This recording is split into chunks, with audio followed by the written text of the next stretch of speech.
Uma Thomas എംഎൽഎയുടെ ആരോഗ്യനിലയിൽ പുരോഗതി കാണുന്നു. ഉമാ തോമസ് കണ്ണു തുറന്നു, കൈകാലുകൾ അനക്കി. മകൻ വിവേക ഉമാ തോമസിനെ നേരിൽ കണ്ടു. മെഡിക്കൽ ബുള്ളറ്റിൻ രാവിലെ 10 മണിക്ക് ഉണ്ടാകും. ഒരുങ്ങളുമായി സുധീഷ് ഗോപാൽ ചേരുന്നു. സുധീഷ്, കഴിഞ്ഞ ദിവസം ഈ മെഡിക്കൽ സംഘം പറഞ്ഞതും അങ്ങനെ തന്നെയാണ്. വെന്റിലേറ്ററിൽ തുടരുന്നുവെങ്കിലും ആരോഗ്യനിലയിൽ ഏറെ പ്രതീക്ഷകളുണ്ട്, അതിൽ മാറ്റം വരുമെന്നുള്ള നിലയിലാണ് വിദഗ്ധ ഡോക്ടർമാർ പ്രതികരിച്ചത്. ഇപ്പോൾ മകൻ അമ്മയെ വെന്റിലേറ്ററിൽ കയറി കണ്ടു. അതിനുശേഷം അമ്മയുടെ കണ്ണ് തുറന്നു, കൈകാലുകൾ അനങ്ങുന്നു തുടങ്ങിയ ആശ്വാസകരമായ വാർത്തകൾ വരുന്നു. 10 മണിയോടുകൂടി മെഡിക്കൽ ബുള്ളറ്റിനും വരുമല്ലോ സുധീഷ്.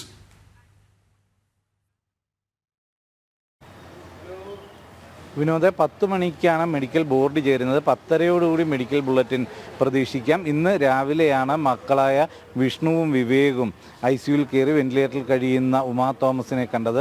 അതിൽ ഏറ്റവും പ്രധാനമായി പറയാവുന്നത് കണ്ണുകൾ തുറന്നിട്ടുണ്ട്, കാലുകൾ അനക്കുന്നുണ്ട്, ഇവരെ തിരിച്ചറിഞ്ഞു എന്നതും ആശ്വാസകരമായ വാർത്തയാണ്. അതിൽ ഏറ്റവും പ്രധാനമായി പറയാവുന്നത് മസ്തിഷ്കത്തിന് ഏറ്റ ക്ഷതം, അത് സാരമുള്ളതല്ല, അതിൽ വലിയ ആശങ്കപ്പെടേണ്ടതില്ല എന്ന സൂചന നൽകുന്നതാണ് ഈ വിവരം. ഇതേ സാഹചര്യത്തിൽ തന്നെ ഏറ്റവും ആശങ്കയുണ്ടാക്കുന്നത് ശ്വാസകോശവുമായി ബന്ധപ്പെട്ട ക്ഷതങ്ങളും മറ്റുമാണ്. അതിന് ഇപ്പോൾ ആൻറ്റിബയോട്ടിക് ചികിത്സയാണ് നൽകിക്കൊണ്ടിരിക്കുന്നത്. അത് എത്രത്തോളം ഫലപ്രദമാണ് എന്നത് മറ്റ് പരിശോധനകളിലൂടെ മാത്രമേ വ്യക്തമാകുകയുള്ളൂ. അതുമായി ബന്ധപ്പെട്ട കാര്യങ്ങളാണ് ഇന്ന് പ്രധാനമായും മെഡിക്കൽ ബോർഡ് ചർച്ച ചെയ്യുന്നതും. വെന്റിലേറ്ററിൽ നിന്നും മാറ്റാനുള്ള സാഹചര്യമുണ്ടോ എന്നതടക്കമുള്ള കാര്യങ്ങൾ പരിശോധിക്കും. അതിന് എന്തുതന്നെയായാലും സമയമെടുക്കും പൂർണ്ണമായും അതിൽ നിന്നും മുക്ത നേടാൻ എന്നത് തന്നെയാണ് വിലയിരുത്തപ്പെടുന്നതും.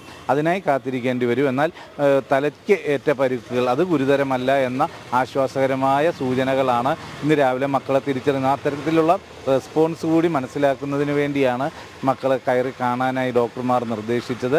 അവർ കയറി കണ്ട് അവർ വളരെ പ്രതീക്ഷയോടെ തന്നെയാണ് പുറത്തു വന്നത്. എന്നാൽ മെഡിക്കൽ ബുള്ളറ്റിൻ വന്നാൽ മാത്രമേ ആരോഗ്യനില മൊത്തത്തിൽ തൃപ്തികരമാണോ ഇല്ലെങ്കിൽ അതിൽ പുരോഗതി ഉണ്ടായിട്ടുണ്ട് എന്നത് നമുക്ക് പറയാൻ കഴിയുകയുള്ളൂ. അതിന് 10 മണിക്കാണ് ബോർഡ് ചേരുന്നത്. ആ മെഡിക്കൽ ബോർഡിൻ്റെ യോഗത്തിന് ശേഷം 10:30 മെഡിക്കൽ ബുള്ളറ്റിൻ ഉണ്ടാകും എന്നതാണ് നമുക്ക് ലഭിക്കുന്ന വിവരം. ഇതേ സാഹചര്യത്തിൽ തന്നെ മറ്റ് പരിക്കുകളൊന്നും തന്നെ, മുറിവുകളോ ഒന്നും തന്നെ സാരമായുള്ളതല്ല. ഈ ശ്വാസകോശത്തിനേറ്റ ക്ഷതം അത് വാരിയല് ഒടിഞ്ഞ് ശ്വാസകോശത്തിൽ കൊള്ളുകയും അങ്ങനെ ഉണ്ടായ ക്ഷതങ്ങളാണ്. ആ ക്ഷതങ്ങളിൽ പുരോഗതി, അതിനുള്ള ഒരു പരിഹാരമാണ് ഇപ്പോൾ ആൻറ്റിബയോട്ടിക് ട്രീറ്റ്മെൻറ്റ് നടക്കുന്നത്. ആ മരുന്നിനോട് കൃത്യമായി പ്രതികരിച്ചാൽ അത് എത്രയും വേഗം തന്നെ ഈ ഒരു അവസ്ഥയിൽ നിന്നും മാറി പൂർണ്ണമായും ഒരു ആരോഗ്യപരമായ രീതിയിലേക്ക് എത്താൻ സാധിക്കും എന്ന് തന്നെയാണ് പ്രതീക്ഷിക്കുന്നത്. ഇത് മെഡിക്കൽ കോളേജിലെ കോട്ടയത്തെയും കളമശ്ശേരി മെഡിക്കൽ കോളേജിലും ഡോക്ടർമാരുടെ കൂടി സംയുക്തമായ നിരീക്ഷണത്തിലാണ് ഇപ്പോൾ ചികിത്സകൾ പുരോഗമിക്കുന്നതും. വിനോദ്, അതെ, കളമശ്ശേരി മെഡിക്കൽ കോളേജിൽ ചികിത്സയിൽ കഴിയുന്ന ഉമാ തോമസ് എംഎൽഎയുടെ ആരോഗ്യനിലയിൽ നേരിയ പുരോഗതി ഉണ്ട്.